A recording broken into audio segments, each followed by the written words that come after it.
And then with Alienated, I felt like very oh, sort of. I very much empathize with Sherman Capote and his sister because they've gone to the school where they're surrounded by aliens, and I remember having that feeling when I went to middle school, especially because I was never that great at sports. Always great at reading. Always great with anything involving the mind, but sports, I'm not poorly coordinated. And overnight, some of the other kids seemed to. I remember one of the boys was a beanpole, and literally, like the next day, like he'd been bitten by a radioactive spider in a Spider-Man movie. He came in just ripped. I was like, oh, okay, well, this is kind of a lottery. Genetics are paying off now for some folks and for other folks now. And I'm looking around like, how am I supposed to compete with that guy that woke up ripped with superpowers the next morning? And it's a little bit like you've gone to going through that experience. Is like you're suddenly surrounded by aliens and people that have powers that you don't. I think that's right. I think it's not an uncommon experience. I mean, I was not dissimilarly. I wasn't particularly sporty when I was an adolescent. I was very short. I was very small and very short for my age, and a bit uncoordinated as well. And I wanted to try and allow the reader to sort of go on that same journey. And I think for younger readers, they do empathize because they might be going through the same thing. It's funny for adults, for people that have been through school and have been through high school, I get a lot of that same feedback was, oh my God, I was just like Sherman. I felt like a total outsider. I was the one. And it's only until you're later in life and you're an adult that you find, you and I find each other and we realize, oh God, we would have been friends in school. We felt like that, but you don't know it at the time, right? That's the thing. When you're going through it, you think that everybody else has got their stuff together. Everybody else is sitting at the cool table. And what you don't realize is probably about 95% of the people in the cafeteria are feeling a bit alienated. And that's really where that's the sort of double entendre where the title comes from. But there, of course, are real aliens. So real quick, because you can do a better job of it than I can, give a Steam viewer kind of the elevator pitch. What is Alienated about? So yeah, Alienated is a middle grade comedy adventure about the only two human kids at the high school for aliens at Area 51. So it's kind of inspired by things as random as John Hughes movies, Star Wars, Guardians of the Galaxy, Men in Black. Somebody called it Harry Potter meets Star Wars, which makes me very happy because that's two of my favorite things. But or could you want if you had some Batman in there, you'd have everything. That's right. Yeah, that's true. Yeah, it's a fun adventure that's also poignant. So it comes from a real emotional place. So Sherman is 14 years old and he lives actually with his Air Force general father and his sister, who seems to be able to excel at everything. His sister, when we first meet her, is the lead in the school play. They live on an Air Force base, a NATO Air Force base in Germany. But it's the first anniversary of their mother's death. Their mom was an army nurse. She died in action in Afghanistan, and she always wanted to be an astronaut. And she was discouraged from that when she was a little girl, but she always had this dream that she would be an astronaut. And under US military law, if you go north of 60,000 feet, you're designated to get your astronaut wings. And so on the first anniversary of her death, Sherman takes her ashes in an urn and launches them in a rocket to try and get north of 60,000 feet.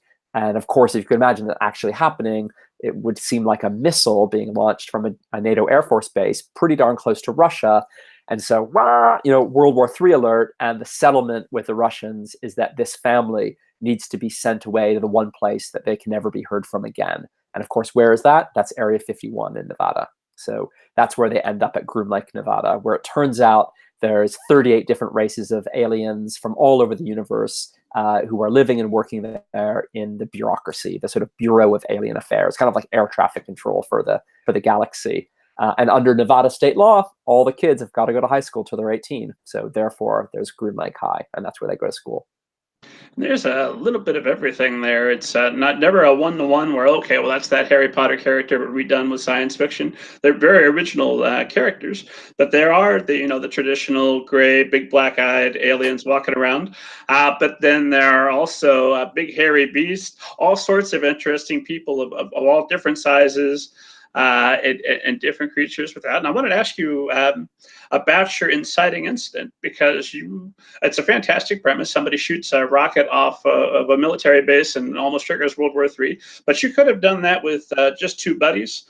You could have done that with Sherman and his sister. You could have done that any number of ways, but you chose to do it just Sherman personally, with his mother's ashes and without spoiling anything. What's the significance? And I'm playing devil's advocate here because I have some idea of what the significance might be.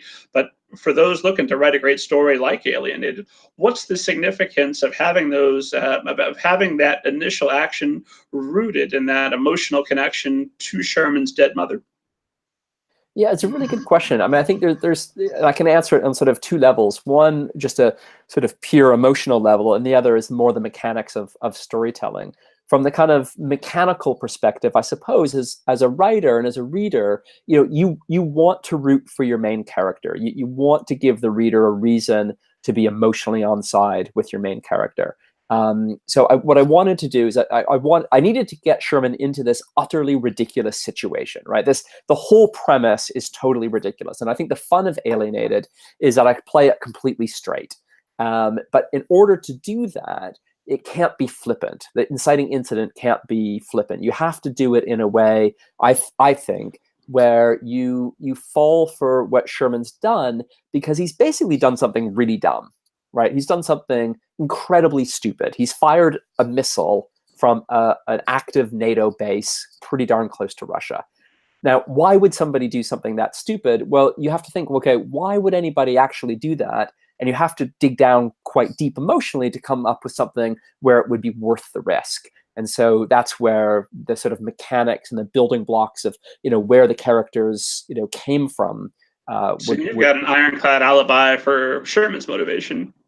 Yeah, I mean, I always think every character in the book, in any book I write, but every character, particularly in Alienated, even those whom you would call the bullies or the baddies, they're all the star of their own movie. So they've all got motivations that make sense to them, even if from the reader's perspective, we would say, you might be reading those first couple of pages and say, Sherman, no, don't do that.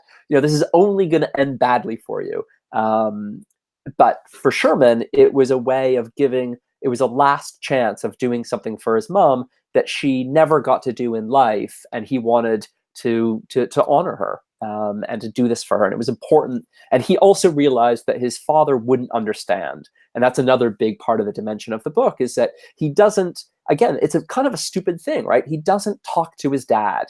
And all sorts of problems come up when you don't have good communication. And you're a dad, you're a parent, I'm a parent, and I'm very aware that as our kids get older, they're going to have secrets from us, and only bad things happen when there's secrets. Because if Sherman had just gone to his dad with his hand on his heart and said, "This is what I want to do," I bet you his dad probably at the time would have helped him. But he doesn't. He does it all by himself. And again, more things come out from that through the plot that ultimately he has to grapple with and repair that relationship with his father.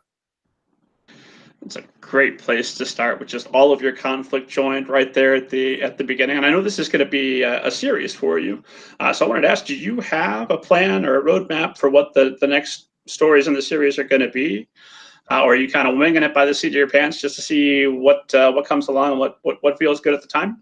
It's probably a mixture. I've got a rough idea of what I would like to have happen, and I've roughly mapped out the time periods in their lives that it should happen in. And so this book basically takes place over a few months, effectively towards the end of term of Sherman's freshman year at Groom Lake. Book 2 will take place over the summer. They're going to be sent away to an off-planet camp because if you've spent any time in Nevada in the summer, it's just too darn hot. So all of the kids, including the aliens... No, intergalactic travel is the only way to address that issue. That makes sense. Absolutely, yeah. They're not going to go camp in Maine. No, they're going to go to camp off-planet. And then the third book would come back when they're in 10th grade, and it would be the first few months, probably in the run-up to Christmas. And there's some characters that are minor characters in the first book who are almost just in the background, who we'll get to know a lot more, and we'll get to sense their motivations and their backstories. And that's where the conflict is. Did you know that about them when you introduced them, or has that been, I like that guy, as I'm doing book 2, book 3, I'd like to see more of them, or is it a combination? Yeah, it's a good question. What I tend to do when I write is I write I write character biographies, so I actually there's a lot of material, creative material on each character that never ended up on the page. Because if I put it on the page, the book would be 800 or 900 pages long. But so there's lots of secondary or tertiary characters that, again, as I was saying earlier, they're fully formed characters for themselves. They're the star of their own movie, but they're not a star of this book. And so it'll give me an opportunity to bring them into really conflict, because that's where drama comes from, with Sherman and his friends. A bit the same way in this one, I chose to elevate the character of Ned, who's Ned, N-E-D, non-Earth deity, who is this sort of wanting to be omnipotent god. He's actually sort of a sub-god. And it's, his character motivations as he wants to impress his family.